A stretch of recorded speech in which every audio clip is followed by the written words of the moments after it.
Welcome back my YouTube channel. So friends, आज हम बात करेंगे सिर्फ यूपी पीसीएस मेंस के बारे में कि यूपी पीसीएस में मेंस में कौन कौन सी स्ट्रेटजी रहनी चाहिए और किस तरीके से रहनी चाहिए, और मैं यूपी पीसीएस का जो मेंस है वो किस तरीके से फॉलो कर रही हूँ और क्या क्या क्राइटेरिया को हमें फॉलो करना चाहिए। तो इनफैक्ट देखिए क्या बात कर लें थोड़ा मेंस के बारे में। तो मेंस में सबसे पहले आपको सिलेबस देखना पड़ेगा। क्या सिलेबस है, कैसे हैं, कौन से टॉपिक्स हैं, क्या है, कैसे हैं, मतलब वट एवर जो भी है सारा का सारा देख लेंगे। देखने के बाद फिर आप मतलब कि 2018 से लेके, क्योंकि 2018 के पहले आपके वन लाइनर यानी कि वस्तुनिष्ठ प्रश्न ऑब्जेक्टिव फॉर्म में एग्जाम होते थे। तो अभी आपका मेंस रिटन होने लगा है। तो रिटन के अकॉर्डिंग हमें क्या करना है कि जो भी 2018 से लेके अभी 2025 तक के मेंस के जितने भी पेपर हुए हैं, सारे पेपर को एक एक क्वेश्चन करके हम लिख लेंगे। यानी 2018 का एक पेज पे, 2019 का एक पेज पे, 20 का एक पेज पे, दैट्स इस तरीके से सारा का सारा 2025 तक का फॉलो कर लेंगे। यानी अपने मतलब कोई भी ए फोर साइज पेपर है वहाँ पे लिख लेंगे। लिखने के बाद हम उसमें ये देखेंगे कि 2018 में और 19 20 21 22 से लेकर 2025 तक में हिस्ट्री के पोर्शन को हम उठाएंगे। और हिस्ट्री के पोर्शन में हम फर्स्ट ऑफ ऑल ये देखेंगे कि सबसे पहले आपके मतलब हिस्ट्री में किस टॉपिक से क्वेश्चन दिए जा रहे हैं। ठीक है, तो वहाँ पे अगर मतलब मान लीजिए जैसे कि यूपी पीसीएस का, अगर मैं क्वेश्चन हिस्ट्री के सिर्फ क्वेश्चन की बात करूँ, तो हिस्ट्री के क्वेश्चन में आप देख सकते हैं कि जैसे हड़प्पा सिविलाइजेशन हुआ, वैदिक सभ्यता हो गया, 1857 हो गया, रियासत हो गया, और सरदार वल्लभ भाई का उनसे भी एक क्वेश्चन पूछे जाते हैं, और महात्मा गांधी से क्वेश्चन पूछे जाते हैं। इनफैक्ट अगर मैं बात करूँ तो तीन पेपर हैं आपके, जैसे हिस्ट्री हो गया, ज्योग्राफी हो गया, और आपका एक और सब्जेक्ट है जो कि इंडियन सोसाइटी हो गया। तो ये तीनों सब्जेक्ट से आपके मतलब 21 20 क्वेश्चन पूछे जाते हैं। तो इसको आप लोग डिवाइड कर लीजिए कि मतलब 7 7 और 6 के फॉर्म में। तो 7 क्वेश्चन जैसे आपके कभी कभी हिस्ट्री से पूछ लिए जाते हैं, कभी 6 पूछे जाते हैं, तो इस तरीके से आप तीनों सब्जेक्ट में डिवाइड कर लेंगे। इसके उपरांत हमें क्या करना है कि मान लीजिए ये चैप्टर है और सॉरी ये टॉपिक है, उस टॉपिक को हमें कम से कम 2 या 3 पेज में, इनफैक्ट जैसे कि 1 सेकेंड, जैसे ये ए फोर साइज का पेपर है, ये ए फोर साइज के पेपर पे हमें ऐसे ही एक पेज ये हुआ और एक ये, ठीक है। तो ऐसे 3 पेज पे हमें मतलब हड़प्पा सिविलाइजेशन के बारे में कंप्लीट कर लेनी है। इनफैक्ट 1 सेकेंड में दिखा दे रही हूँ आपको, देख लीजिए आप लोग। ये मेरी न्यूज़ की है, और एक ये मेरी है, ये वाली, ये मेरी जो कि मतलब पेपर 1 का मेन PYQ है, ये मेंस का। और यहीं पे आपको पेपर 2 का भी मिल जाएगा। सिर्फ इसमें मैंने सारे के सारे क्वेश्चन जो है वो कंप्लीट कर रखे हैं, पूरे A to Z एकदम मेरे साइन में। फिर देख लीजिए इस तरीके से। तो इस तरीके से मैंने सारे के सारे मेंस के पेपर को सारा का सारा कंप्लीट कर रखा है। और इससे क्या था कि मतलब फर्स्ट ऑफ ऑल जब मैंने पहली बार लिखा तो मुझे थोड़ी सी दिक्कत हो रही थी। दिक्कत में क्या हो रही थी कि मतलब अगर आप लिखना स्टार्ट कर रहे हो तो आपके हाथ मतलब फिंगर्स वगैरह जो भी होती है वो पैन करने लगते हैं, बैठ जाते हैं, दर्द करने लगते हैं।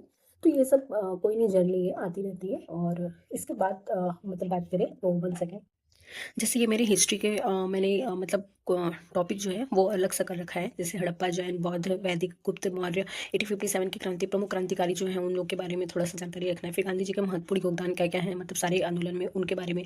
देसी रियासत जो सरदार वल्लभ भाई पटेल का था। फिर औद्योगिक क्रांति, फ्रांसीसी क्रांति, first and second world war, ये सब मेरे इंपॉर्टेंट टॉपिक्स हैं मेंस के। तो मैंने फर्स्ट जैसे कि अगर मैं मतलब Sindhu civilisation, sorry Indus civilisation की बात करें या तो हड़प्पाई सभ्यता के बारे में बात करें, मैंने थोड़ा सा बस खाली इसका इंट्रो लिखा है यहाँ पे।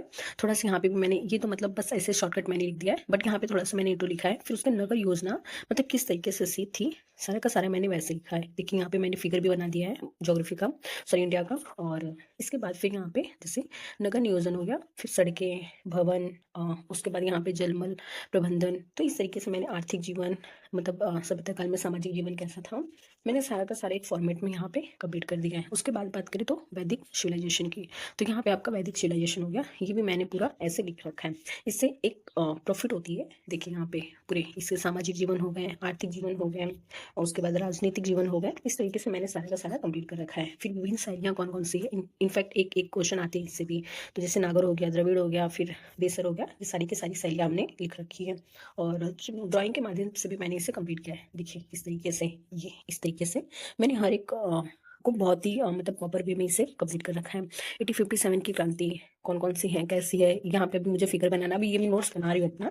तो इससे क्या होता है कि मतलब सारे के सारे हमारे जो मतलब रहते हैं वो सारे कंप्लीट हो जाते हैं। इनफैक्ट अगर मैं PYQ की बात करूँ तो 1 सेकेंड, थोड़ी मोटी भी इसलिए बननी हो रही है। देखिए ये मेरी PYQ की है, पेपर 1 की। और मेंस PYQ मैंने लिख रखा है, जैसे मैंने दृष्टि में सारा का सारा लिख के चेक करा रखा है। तो ये मेरे सारे के सारे हो जाएंगे। देखिए इस तरीके से ये है।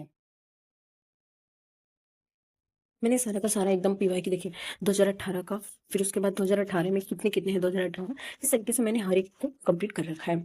और बात करें यदि मेंस के बुक की, तो यदि बात की जाए मेंस की बुक लिस्ट की, तो फर्स्ट ऑफ ऑल मैंने बहुत ज़्यादा कुछ किया नहीं है। इनफैक्ट मैं सेल्फ स्टडी की हूँ। तो सेल्फ स्टडी के उपरांत मैंने जो भी जैसे गूगल से सर्च किया, अपने से किया, फिर जो चीज़ मुझे नहीं आता था वो मैं मतलब मेरी फ्रेंड लोग के पास दृष्टि, वो लोग दृष्टि से क्लास ले रखी थी। तो दृष्टि से मतलब उनकी जो बुक थी, क्योंकि देखिए प्री जो होता है ना, प्री यूपीएससी का और पीसीएस का, दोनों का बहुत ही ज़्यादा डिफरेंट है दोनों में। लेकिन अगर मेंस की बात की जाए तो दोनों का अगर सिलेबस देखोगे तो एकदम इक्वल में है। यानी कि अगर आप बस ये अंतर रहता है वहाँ पे शब्द का, यानी कि अगर आप मेंस का पेपर दे रहे हो तो मेंस के पेपर में आपको सिर्फ मतलब जो वर्ड्स होते हैं वर्ड्स के अंतर है, बाकी सारे के सारे आपके इक्वल में हैं।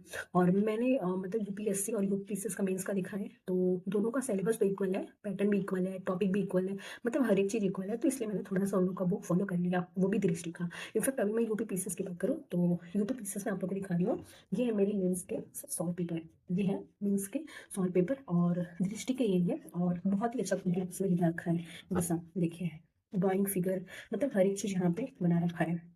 वन सेकेंड, देखिए पूरे स्ट्रक्चर फॉर्म में यहाँ पे बनाया गया है, देख रहे हैं? ये यूपी पीसीएस का है। इनफैक्ट यदि पेपर 5 और 6 की बात की जाए तो ये तो मैंने दृष्टि का ही ले रखा है, दृष्टि का ये 5th एडिशन है। तो देखिए बहुत ही अच्छा इसमें भी आपका दिया गया है, ठीक है? ये है आपका 5 पेपर का। और बात की जाए फिर पेपर 6 की, तो ये है आपका पेपर 6 का। ये भी बहुत अच्छा यहाँ पे दिया गया है, इसलिए बहुत अच्छे कंटेंट है।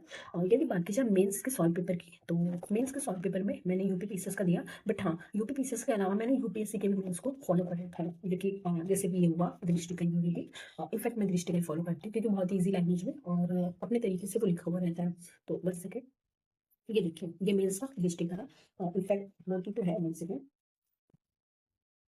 देखिए इस तरीके से ये सारे के सारे आपके दृष्टि के हो जाएंगे। इसमें फिगर स्ट्रक्चर मतलब पैटर्न, इंट्रोडक्शन हुआ, मेन पार्ट हुआ, फिर मतलब जो लास्ट में होता है आपका विशेषता या फिर थोड़ा सा मतलब समरी करके, तो वो सारे के सारे आपके इंक्लूड कर लिए गए हैं।